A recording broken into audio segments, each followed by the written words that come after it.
All right. Welcome, everybody, to the World Affairs Council, Restarting the Global Economy. My name is Armin Babajanian, Executive Director for the World Affairs Council. Thank you all for tuning in.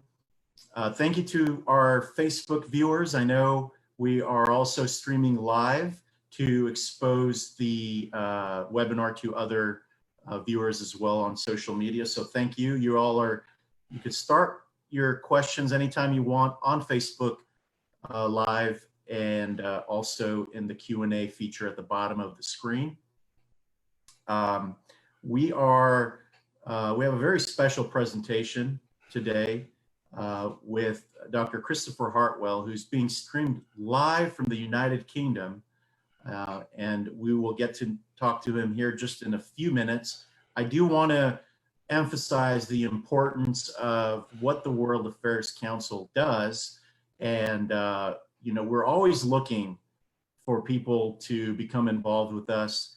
If you want to be a member, if you want to make a donation, please click in the chat room. Magdalena has posted links that will take you directly to find out about membership opportunities, as well as making a donation. Whether it's $10 or $1,000, we appreciate the support to continue giving you the programming like the one we're about to have today. Please stay tuned because at the end we're going to have special announcements about upcoming events. But I also want to thank, we have some great volunteers with the World Affairs Council, our board of directors, and so I can't do what I do without their support and their direction. Karen Thompson is on hand watching and listening. Lisa Blomqvist with Morgan Stanley is listening. Sherry Dohat Shahi with the City of San Antonio Global Engagement Office. Pam Shaw with HEB, our favorite grocer, who's been doing amazing things in the community, is also very supportive of the World Affairs Council. Robert Barnett, a good friend who is with Cascio, Cavazos, and Newton. They do a lot of work in Mexico, and he also owns Sancho's. So if you want some good margaritas and some tacos, be sure to go to Sancho's.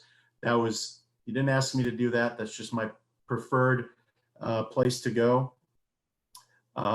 Patricia Diaz-Dennis, she is our chair for the board of directors, so she is online as well. And there's another special board member, John Casey, who was our featured speaker on Instagram Live last week. He's also celebrating a birthday today, so happy birthday, John J.J. Casey, and also Julie Weber with the University of Incarnate Word, who is also tuning in. So thank you all to the board members who are champions of this organization, who make my job a lot easier. So appreciate that. Before I get to Chris and our topic, I also want to recognize some government officials and some guests. The Office of Congressman Chip Roy is on hand. The Mexican Consulate, our friends at the Mexican Consulate are listening in. The San Antonio Council of International Visitors, I know we have several members from there. The Economic Development Foundation with the city. Several Rotarians, thank you for tuning in. Former Councilwoman Elisa Chan is listening in. I know we have mutual friends from Poland who are staying up. Well, it's not that late in Poland, but they're checking us out because that's where I met Chris. So we have some Poles who are listening. I know Norbert is online. We have friends from USAA and Chris Herring as well with the Global Chamber. Last but not least, we also have someone from the American Embassy in Armenia listening in. Tikran Tananian, thank you for tuning in. Please stick around to the end because I want to talk about Jorge Canavati and the program we have that is coming up in a few weeks. So we appreciate that. Kenneth Briggs, thanks for being a new member, by the way. I know you're online as well. So there's been a lot going on in the world, as we all know and have experienced, and we want to look at the economic impact. And there was no better person I could think of than a good friend who I met in Warsaw, Poland many years ago, and we've stayed in touch. Dr. Christopher Hartwell he's a professor of financial systems resilience, which I guess you'll have to explain what that is exactly, at Bournemouth University in the UK. He's a visiting professor at Kosmicki University in Poland, former president of the Case Center in Warsaw. He's got his PhD from the Warsaw School of Economics, a master's degree from public policy at Harvard, product of University of Pennsylvania. He's authored several books, and this one I had to go out and get.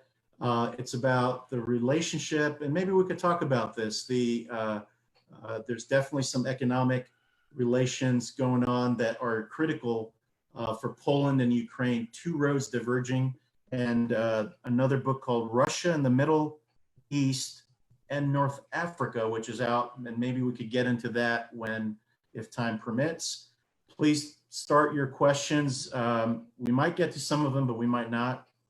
I want to introduce you to my good friend, to economist, Dr. Christopher Hartwell. How are you, my friend? I am good, Armin, and everyone out there. Thank you for attending. I appreciate it. It's been lonely during lockdown, so it's good to have all these faces, if even virtually.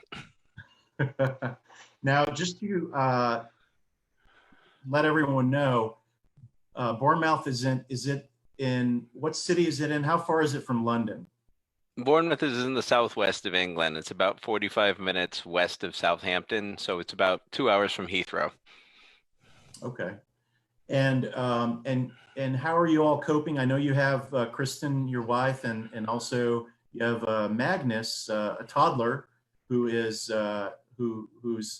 was born in Poland, but he's an international traveler at such a young age. How are you all doing with this adjustment? Well, it's funny the way the UK government handled kind of the lockdown. It went very, very quickly from keep calm and carry on to, in about the span of 3 days, to, oh my God, we're all going to die. And then instituted this really, really hasty set of kind of lockdown protocols that I think are fairly clear, but the Brits have been asking about kind of getting clarification. Ironically, that we have this webinar today, the Prime Minister, Boris Johnson, who he himself had coronavirus, is easing up on the restrictions as of today. So as of today, you can have unlimited exercise outside, which I think is just a dig directly at me. But there's other things that we're allowed to be able to do now here in the UK, non-essential things becoming open and so forth. So the lockdown is being eased here in the UK today as we speak.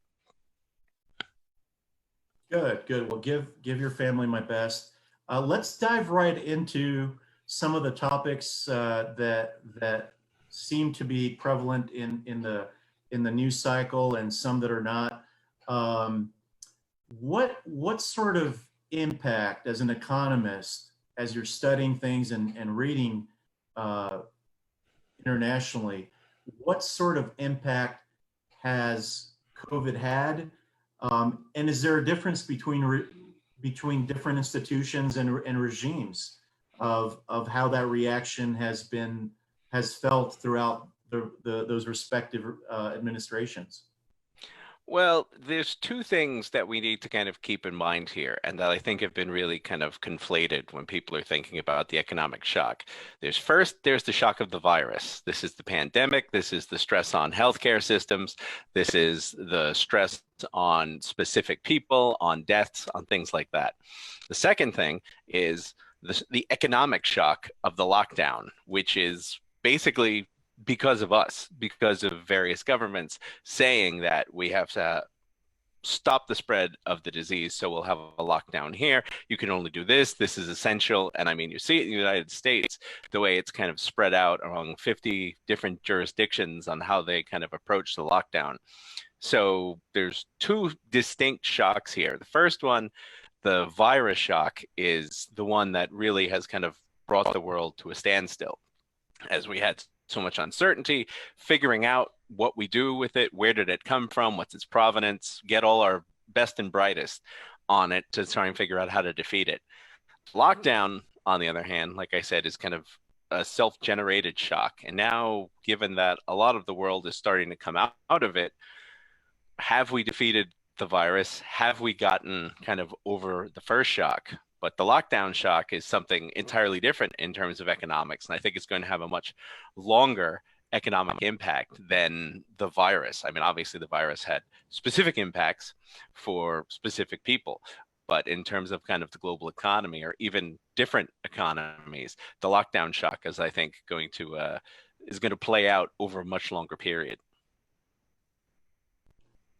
And I'm assuming countries like, let's say, China, they come up quite a bit, or Cuba, or some of the Stan countries.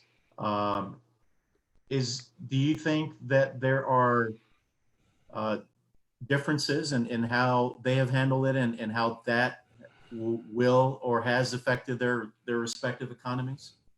Well, there's no doubt that kind of your political institutions have, whatever country's political institutions are, have kind of affected both the response and kind of the effect. Let me share my screen for you guys right now and just give you a little bit of some of the data. Democracies are both better equipped and worse equipped, I would say, to kind of handle both kind of shocks, the lockdown shock and the virus shock. But democracies are messy. We start getting ornery. We vote ourselves people. We vote ourselves largest from the treasury. We vote people in, and then we can vote people out. We're messy. We're all about kind of consensus, but the consensus then leads to kind of lowest common denominator policies. And then when things don't go the way we want, well, we get very impatient. So democracies are really, really messy in terms of kind of economic outcomes, especially for something like the lockdown. Now, we can't vote out of the virus. We can vote ourselves out of the lockdown and then kind of take what comes what may. You can see here, I've got some of the deaths that are cumulative in democracies. And of course, the United States is kind of the world leader here, with a population of 327 million, with kind of highly dense cities. We're taking a big hit. And I show here kind of the US and then the US without New York, but still, even without New York there, we're still about 65,000 deaths. And this is of this morning. United Kingdom, also pretty high. Then beyond that, you have Belgium, which is a very, very tiny country, but still has about 10,000 deaths or excess deaths. Then, of course, there's all of this talk about whether or not we're undercounting. Are we undercounting because of people who are dying who aren't getting kind of their normal treatment, things like that. So we're seeing high levels of mortality from coronavirus in democracy, and I think it's part of the trade-off that comes with being in a democracy. If you look at the absolute numbers in your autocracies, they're lower. But there's several things that kind of come down with this. Autocracies, it's much easier to lock down. It's much easier to have kind of a pliant populace that you can weld into their houses. It's much easier to tell people that you have to stay home because, well, they've been taking orders. On the other hand, autocracies lie. I have a friend here in Bournemouth who's has family in Tehran and says that kind of the worst of it in Iran is probably over because the wards aren't full the way they used to be. But if you look at the numbers for China, this data comes from Johns Hopkins University. Pretty suspicious that all of a sudden in the world's most populous country, in some of the world's most densely populated areas, it levels out. Then there's a sudden 50% spike. That was all attributed to Hubei province. And then it's flat again. Russia ignored the fact that there were suspicious deaths from pneumonia. ignored for such a long time, and now the reality is kind of steamrolling. They can't deny it anymore. So there are pluses and minuses to being in a democracy in terms of the kind of risk that you're bearing and the way that we can vote ourselves out. And so it probably is going to have a larger economic shock in the short term. Autocracies, they can lock down, but can they handle? They're not open, they're not flexible, they're not resilient when it comes to the response that you have on the first shock, the virus shock. So to kind of sum up, democracies are really good at the virus shock, maybe not so much with the lockdown shock. I would say that autocracies are really good with the lockdown shock, but are really bad with the virus shock. And the problem is, you've got to get over the virus shock. You have to defeat the virus before you can even think about resuming your normal economic activity. That is a very I don't think I've heard that perspective before. It's actually being in the States and being in a democracy. It's actually positive. It seems like, okay, there's a lot going on there, whether you agree with the protesters or not. They have that right to do it, and it's a very interesting perspective. Chris, what about the forecasting? You hear a lot. You hear a lot that the forecasting is horrible, and you hear, okay, the forecast. We're opening up and it's going to be great, and sometimes you could, at least to an observer, independent observer, it seems like there's always politics involved. And of course, I'm talking about the U.S., but I'm sure it's indicative of other countries as well. So, as an economist, what do you make of all the different forecasts of what's going to take place in the coming months? No one knows.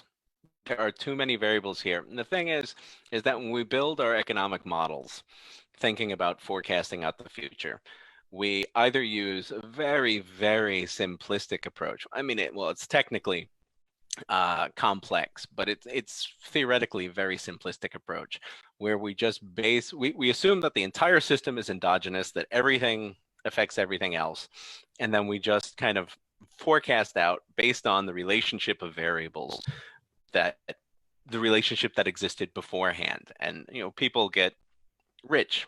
Well, they don't get rich, they become professors, so they get tenure because of these kind of models, which are really naive, don't have a lot of economic intuition behind them.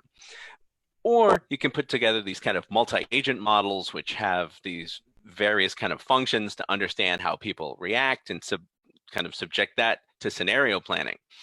In both of these models, these types of models, though, they're predicated on good times. They're predicated on normalcy. We try and strike out the outliers, or we find some way to be able to kind of incorporate them into the model, but on trend. We are so far off trend right now, abruptly, immediately, that there's no way to forecast back. If we use any kind of the simple models, well, then within 3 months' time, we're going to have 150% unemployment. Or if we go back to our other models, then we're going to revert to the mean, but who knows how long that's going to take. So the forecasts right now mean nothing because there's so much human action, especially connected with the lockdown and when lockdowns end, we can't say what's going to happen. Because remember, the lockdown is basically a prohibition on economic activity. Of course, there's a spike in unemployment. Of course, there's a contraction in GDP because that's the law. There is a prohibition on economic activity right now. As we stage it back in, we'll probably have a better sense of what the forecasts are going to be. Are we going to have a V-shaped recovery? Are we going to have what they call the checkmark recovery? We have a initial bounce and then kind of everything goes up again because people are just so happy to be back at work and kind of production and innovation and things like this. Or are we going to have a very slow kind of climb back to normalcy? And is normalcy even the right term? Economists like to talk about regime shifts. The structural break is what we saw in February, that kind of break that we can't forecast based on previous relationships in the economy. Is everything different now? I don't want to say the new normal because I hate people who say that. But, is everything different now? So basically, short answer is those people on the talk shows, they really don't know. No idea. No idea. And again, I mean, you could do kind of the scenario planning here and say if the lockdown is kind of gradually raised. The thing is, though, is that there's this short-term consequences when we get back to work. And this is going to be different for every country. Some countries, especially the ones that I showed that were relatively less affected by the virus shock, are probably going to be less affected by the lockdown shock. Other countries, the United States, has some benefits in that it's so spatially wide that perhaps what happens in Nebraska, and Nebraska is actually getting pretty hard hit right now. What happens in Nebraska isn't going to necessarily affect what happens to South Carolina, I think. But if you look at the global economy as a whole, this is where maybe the changes are going to come. Maybe the supply chains that we've relied on for the past 20 years aren't necessarily going to be there anymore. It's difficult to just kind of, press pause on an economy. That's where the changes might come. And even if that happens, then all the models, then, all bets are off. Right, right. I also want to mention that I know that the screen is freezing for both of us, is what I'm getting feedback on. Our sound is great, so our apologies for that. If the Zoom gods are listening, please correct that. It's a role, it's all, you always prepare for stuff like this, and technology it does wonders. But so please be patient with us. I don't know if it's better on Facebook Live, but if you want to look at that as well. But I understand the sound is coming in great. Chris, talk to us a little bit about. I know forecasting is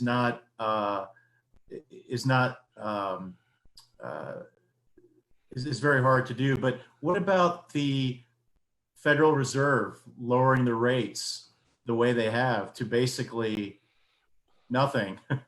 What does that tell you when you first hear that? Well, let me first give it to you in terms of the picture of what I think about that.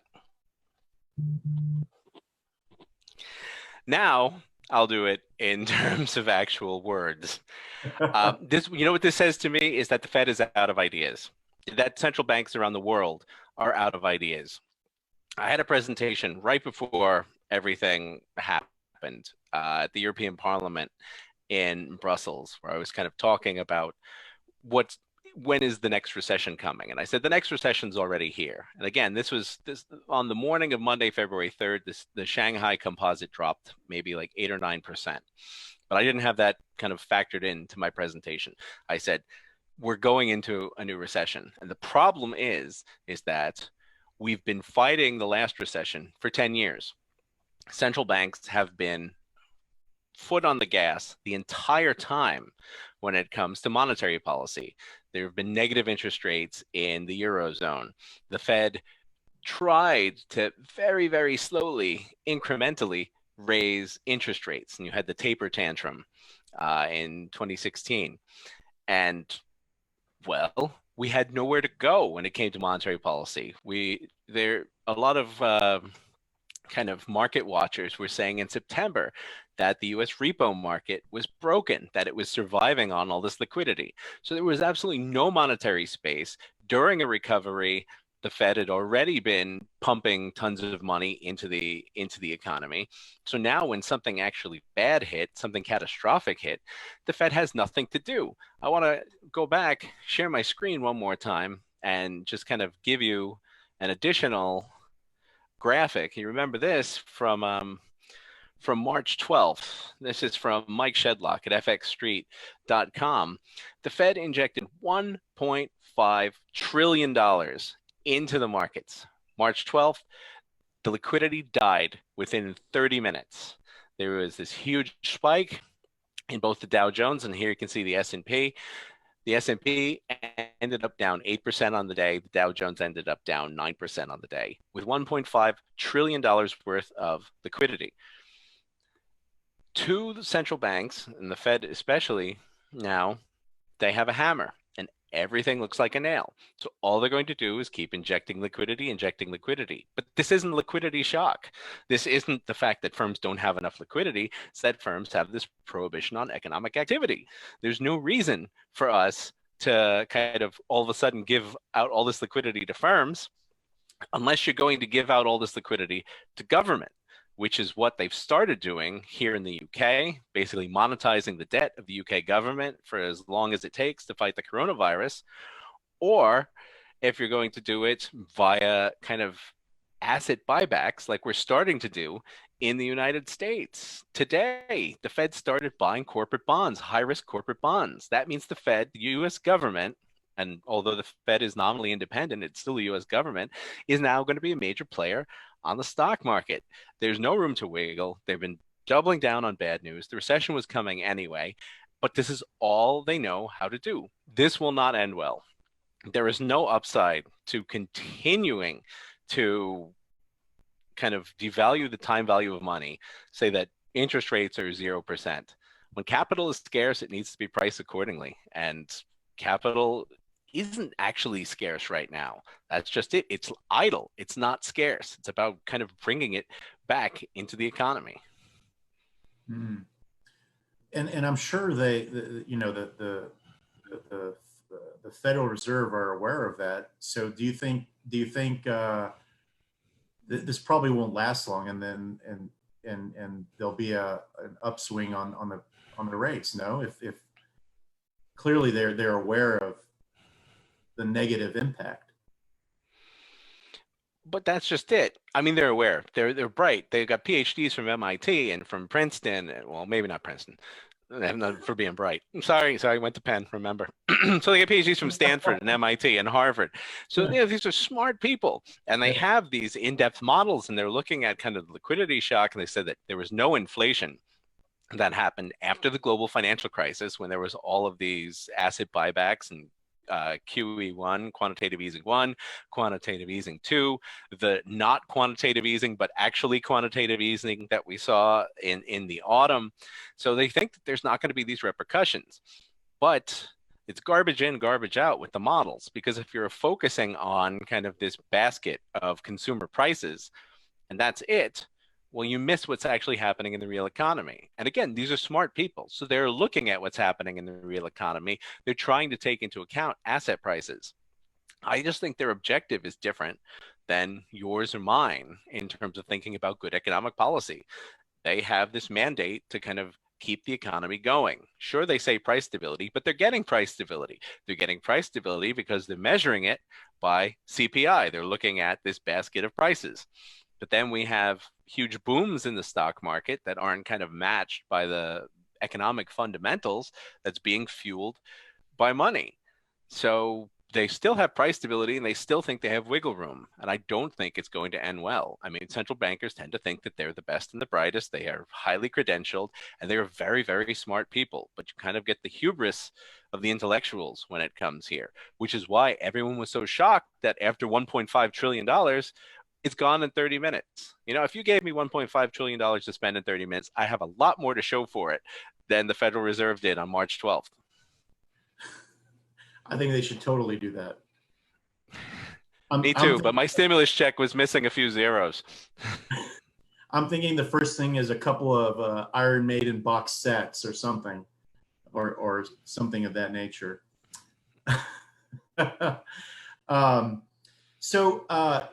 If you have any questions, by the way, please submit those in the Q&A. I know I haven't been able to read all the chat comments, but April Dixon is giving you a shout out there, Chris. And there are some other comments in the chat line.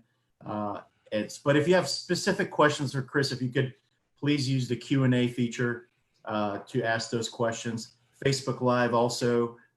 Please ask them in the comments and we'll get to those as well. I know it's, I just egged on not forecasting anything, but let's say if we were to forecast the presidential elections, because clearly going back to, it's the economy stupid tagline, what are your impressions as an economist, Hmm. and you can look at the trends and where we're going. It's only what, May, the conventions. We don't know what's going to happen with that. Um, where do you think the incumbent the President Trump has is, depending on where we will be in November, or even leading up to November, how that goes and what the response is from the other side. But as an economist, how does it look to you as we're approaching something very significant as the 2020 election? Yeah, well, that's just it. I'm an economist, not a political scientist, so I really can't comment in the aggregate on this. But since I do a lot of kind of institutional economics, I have some thoughts, especially in terms of, well, the US, but globally as well. Politically, the virus has been a disaster. We've seen authoritarian governments become more authoritarian. We've seen people with leanings towards larger government utilize this as a way to enact those leanings towards larger government. I'm going to tell a joke here, and it's got a little bit of blue language. So if you're out there, if you're a government official or if you've been in a boardroom, you've heard blue language before. But Bill Cosby, before we knew, who he really was, had a great stand-up special in the early 80s, Bill Cosby himself. And he talked about cocaine. And he asked people, he said, well, why do you do cocaine? What's so great about cocaine? And they said, well, it intensifies your personality. He said, yes, but what if you're an asshole? This is exactly what we see happening with kind of governments. They're doing what they would have been doing beforehand. Personalities are doing what they would have been doing beforehand. They're just being intensified. You're not really having the this kind of building of character. You're just having character being revealed during this kind of crisis. So there's been a lot of power grabs. I mean, you look at what happened in Hungary, you look at Russia, kind of the banning of public demonstrations. Oh, this is manna from heaven for an authoritarian. So this has just been terrible, terrible for in terms of politics around the globe. So not even thinking about the economics. Kind of coming to the United States, well, I think politics never stopped here. And in a crisis, we tend to rally around the flag. We rally around the leader, and I think that's probably going to help Trump, or it would have helped Trump. But I think that he's got a sizable amount of the establishment, all of the left, most of the media, and probably parts of the Republican Party as well, who are kind of against him. And there's been this narrative of picking at him day after day. I don't think the media has acquitted themselves very well in this. Speaking as someone who's sitting in the UK and looking at CNN and Yahoo and so forth, and it seems to me, being abroad, that there's just kind of a stream of attempted gotchas that never quite work, coupled with the fact that Trump is who he is. And I think that the economic response in the United States is also been fairly botched. We've talked about the Fed already. There's the monetary policy side. But think about the fiscal side. How many weeks did it take to kind of come together and have this bill that was going to send everybody $1,200, kind of this Keynesian stimulus, or would have been Keynesian stimulus. Now it's kind of to keep us going, and how many weeks did it take for the checks to get out because Trump wanted his name on it, or things like that. And what was in that bill? $25 million for the Kennedy Center and all of these things that are not necessarily essentially targeted. So the fiscal policy hasn't been, here's we're going to give all the first responders. Here's we're going to pump up the healthcare system. Here's what we're going to do to get over the virus shock. And then we can think about here's what we're going to do to kind of smooth out, bridge the gap with the lockdown shock. If you look at the things that are still coming out today, this 1,815 page bill from the House of Representatives, the fiscal response in the United States has been terrible, and it's because it's been tinged with politics. So the crisis hasn't changed politics. It's just kind of super turbocharged it. And I don't think it's really going to make a difference going into November. Trump's got his base, and these people are rallying behind him, and he's a great wartime president. And the Democrats think he's the worst president since Hitler, who, wasn't even a president, but he's Hitler anyway. And he botched the entire response and things like that. So I think you've become very, very ossified here on this one. You don't see, and speaking as kind of a part-time political scientist, you don't see that kind of bump that you would get from kind of we're all in this together. We're not all in this together. Hashtag no, we're not.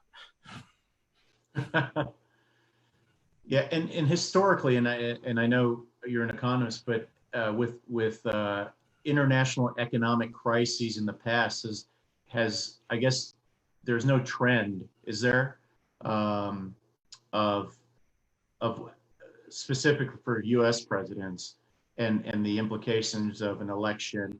I think sometimes crises like 9/11 and things like that, if there's something going on internationally, is there a trend when it comes to an international crisis or international, specifically an economic crisis? If it's kind of an exogenous shock, people tend to forgive the incumbent. They say this was out of our hands. You think about 9/11, George W. Bush was a middling president before that, fairly unpopular, came about after this, this huge Supreme Court problems, the election recounts in Florida, so very divisive.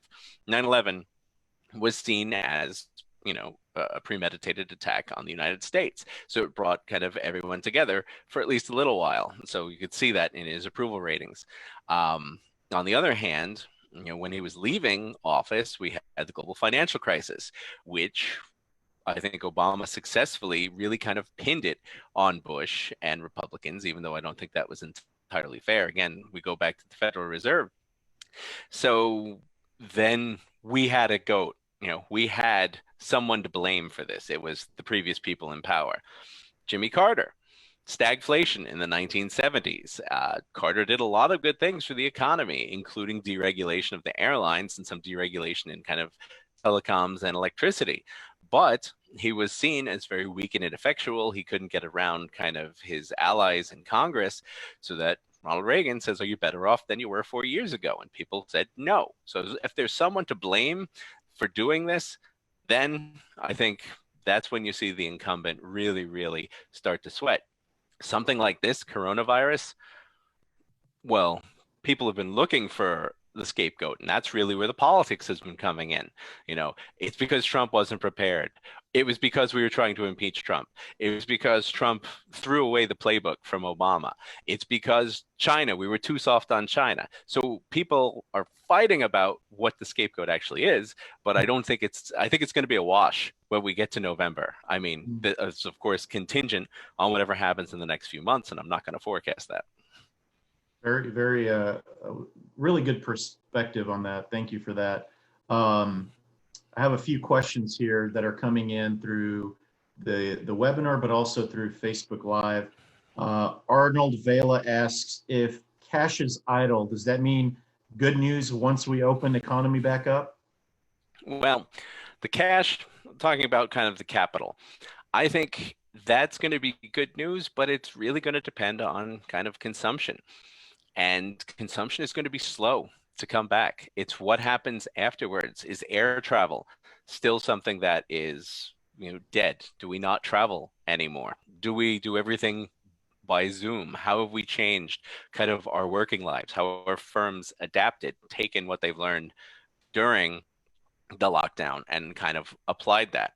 And if we're socially distanced, does that mean we're not going to have these kind of mega concerts? Does this not mean we're going to have so many people in supermarkets? Is consumption going to be down? If consumption is going to be down, the capital is probably going to be much slower coming online. On the other hand, look at kind of the technological advances we've had during lockdown. Didn't use Zoom before the lockdown. I use Skype, still do. But in terms of kind of Microsoft Teams and all these things being refined, thinking of kind of the medical technologies, the breakthroughs, 3D printing, all of these things. So the capital might be reallocated to places that are better able to utilize it post-lockdown. So we might see some changes in the economy as well. I think it's good, that the capital is idle. Well, it's not good that the capital is idle now, but it does suggest that perhaps once consumption comes back on and once economic activity is allowed again, then there is more of a chance for a quick recovery. But this matters on how long the capital is idle. If we're in lockdown indefinitely, then all bets are off. Mm. And thanks for asking, because I have a picture for that too. Never keep asking all of your economists to keep sharing things. I've got some great graphics here from Abigail Devereaux. She's an assistant professor at Wichita State University, and she's been looking at kind of the unemployment rates in the United States. And she looked at states that have indefinite lockdown, those who have kind of a set lockdown time, and those who have no lockdown at all. If you look at kind of the indefinite lockdown states, the average is much, much higher than those that are on no lockdown. So if you say that we're going to be locked down for however long, the unemployment rates are higher because the uncertainty is there. The capital is going to lay idle, and it's going to lay idle for even longer because, well, when is it coming back? Government is kind of feeding into the uncertainty. She did a second graph, and I apologize that this one's a little bit wonky in terms of the busyness going on. But if you look at indefinite lockdowns have much higher unemployment rates, fully or partially reopened are less than that, no lockdown have the lowest. At the top is closed with an end date, which kind of goes against my narrative because, I said about uncertainty, but there's still uncertainty because who knows if that actually is the end date? Who knows if we've defeated coronavirus by that time? We can set an arbitrary date, May 15th. Everything will be back by May 15th. But who actually knows?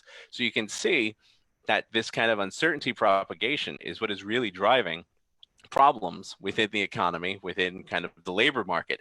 And the longer that capital remains idle, the more likely it's going to be less good when things come right back.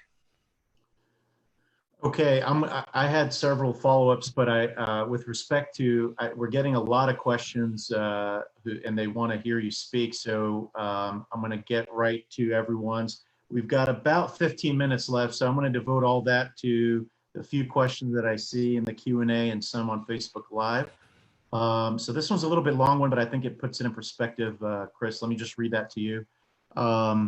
So this comes from John Casey, whose birthday it is today.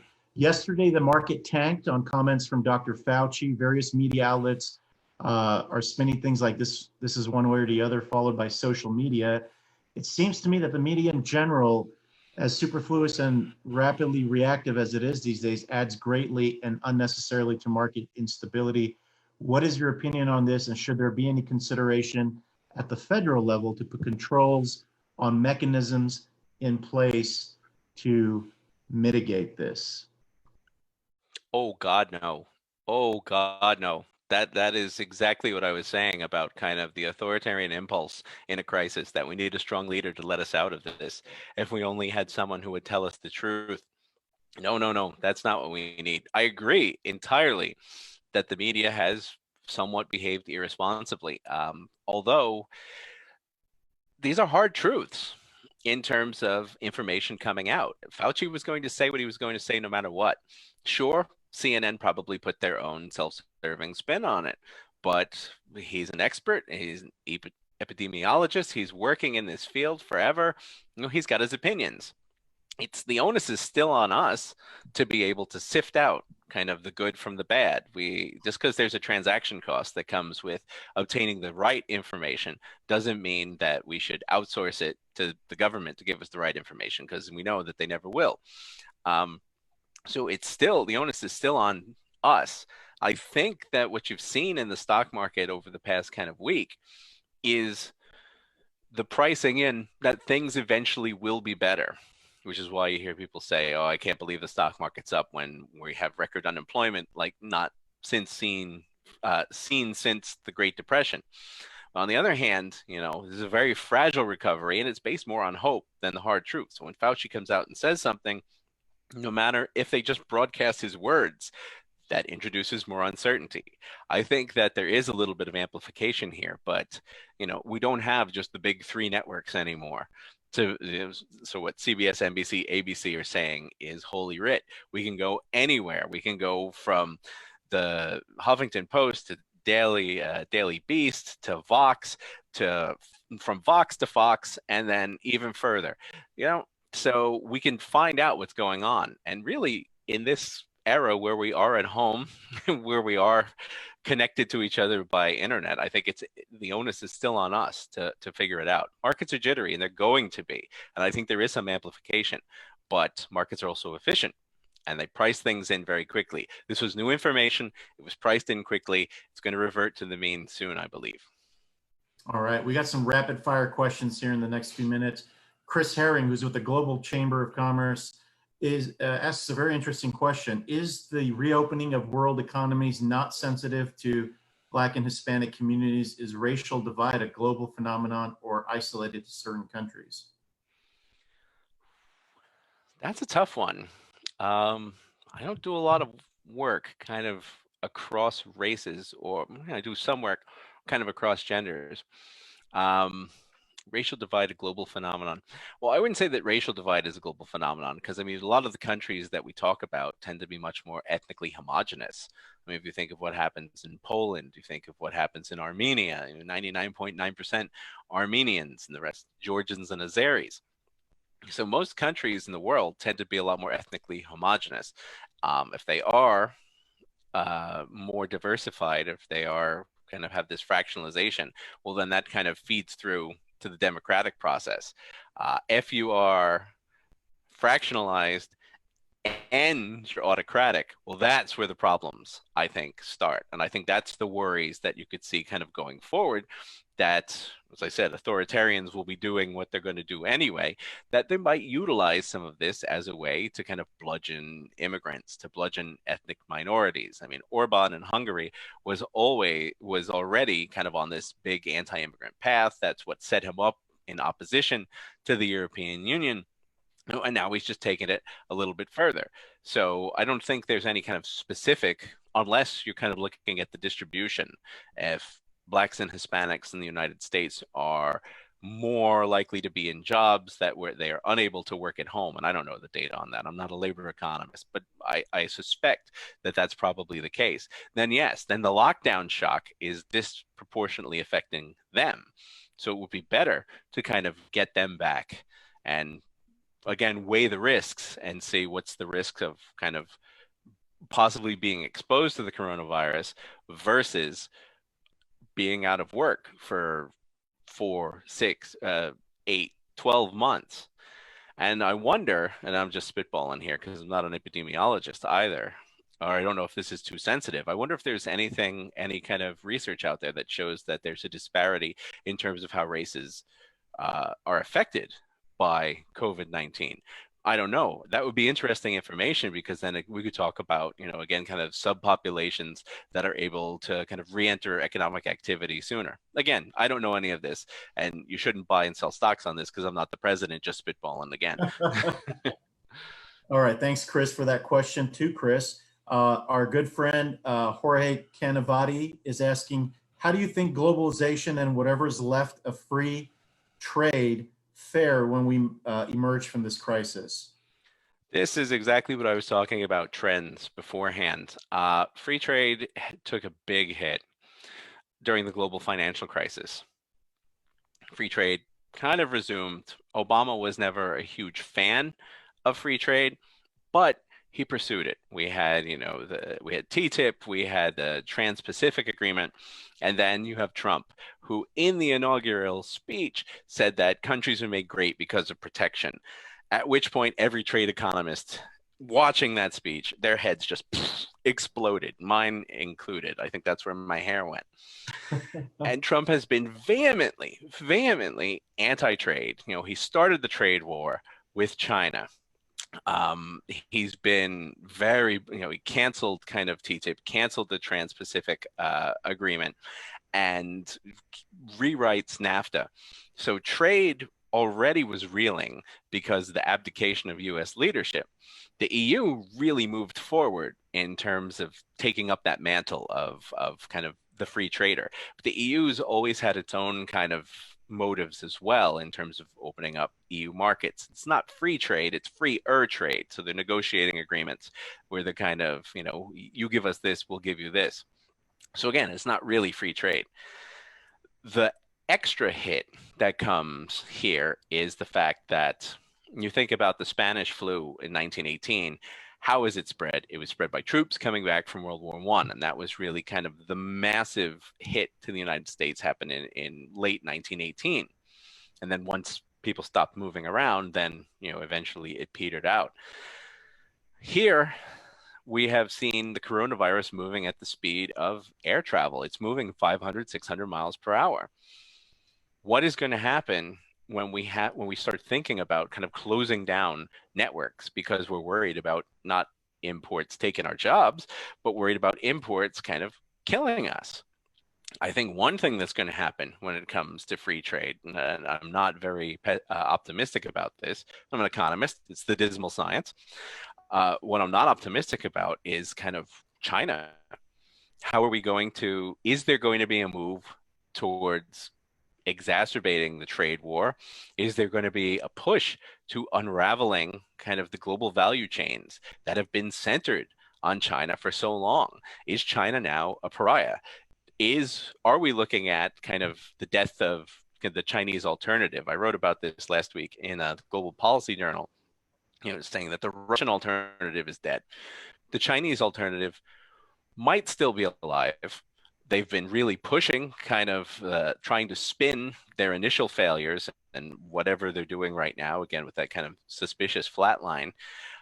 But is that going to be enough? Is the EU going to stand for it? Is the US going to stand for it? Is there going to be more government intervention to get us away from China? Just like you can't pause an economy, you can't just sever trade links and then expect them to resume. If you work at a firm, it takes you years. You're looking for low-cost suppliers. You're building up the chain. You're forging relationships, especially in foreign countries. It's all about contacts. You're filling contracts out. And then all of a sudden, one day it's gone because someone in Washington, D.C. says, no, you can't trade with them anymore. And then they're gone. It takes years to get those contacts back. There's evidence on this. I think that's going to be the same thing, the same worry I have for free trade following the coronavirus. Is China going to be kind of shunned? Is the world's trading network going to move away from China deliberately, not because of economic reasons, but again, because of political ones? All right, we have one more question. We got 1 minute and one question, and then we'll have closing remarks. I really didn't want to give the time of day to Norbert, but he does have a question. Norbert is our mutual friend from Poland. And he's got I think he's an advocate for Lionbridge, if I'm not mistaken. I think he'd appreciate a little inside joke there. But let me just read to you what he says here. He says, would it be safe to assume the untamed pursuit of growth, especially in the Western economies, have led to creating hyper-connected and hyper-dependent world in which disabling any one of the key components propagates and leads to a complete system paralysis? That is pretty fancy there, Norbert. I don't think it's the push, the hyper obsessive push for growth. Although, I kind of mentioned with monetary policy that it hasn't been pushing for growth. It's been trying to avoid recession. So kind of running in place, how do we keep the status quo? And I think the hyperdependence hasn't come about because of any kind of central planning. It hasn't come about because of government saying we should trade with China. It's come about mainly because of market incentives.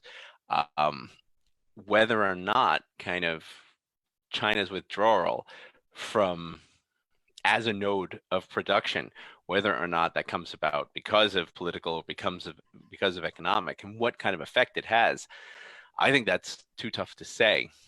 I think politically, what you want to have is you want to have a responsible China that's engaged on the world stage and isn't necessarily disappearing dissidents who discovered the flu, but they're actively kind of contributing to it. But I don't know if that kind of incentive is in the cards.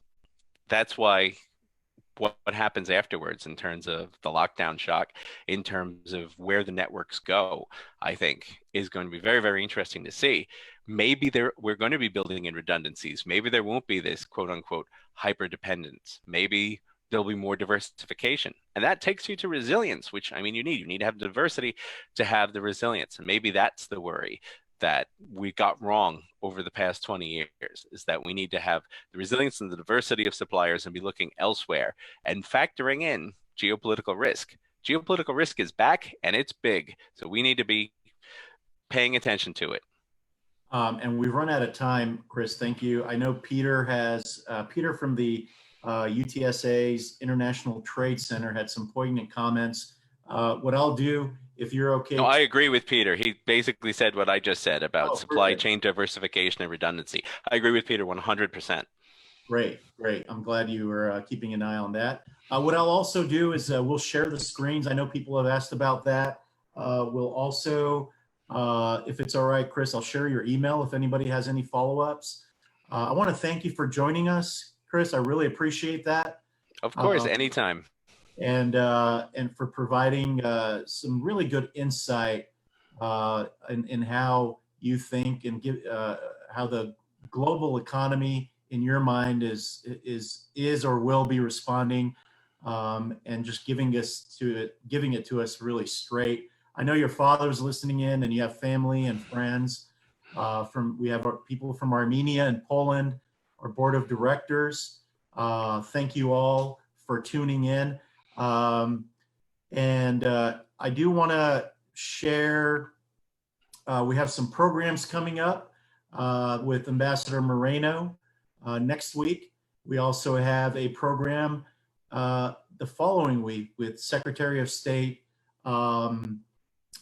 Hughes, who will talk to us about the USMCA and its impact on the economy in Texas. Oops, sorry, I just noticed I went off grid there. We're also relying a lot on your support as viewers of this presentation, and we appreciate any support you could provide. Oh, here is the slide for the upcoming events. And I will include these in our follow-up email to everybody, so please tune in. Look, we really count on having your support through your membership and donations, whether it's $10 or $1,000 or $100. Magdalena's sharing those links in the chat room. Please take advantage of that, ask us questions, and get involved. And we really, again, appreciate you all for tuning in, and also our Facebook Live audience. Christopher Hartwell, Bournemouth University, he's got books out. We didn't get to talk about your second book, but a really fine scholar, giving it to us straight. Thank you so much. Thank you for having me, Kristen and Magnus, and we will be in touch, and we appreciate your doing, and be safe out there. Thank you. You too, everybody. Stay healthy, safe, and if you're going to be on lockdown for a long time, buy my book. Great reading. We certainly will. We'll also provide a link to that too. Y'all have a great week and a great day.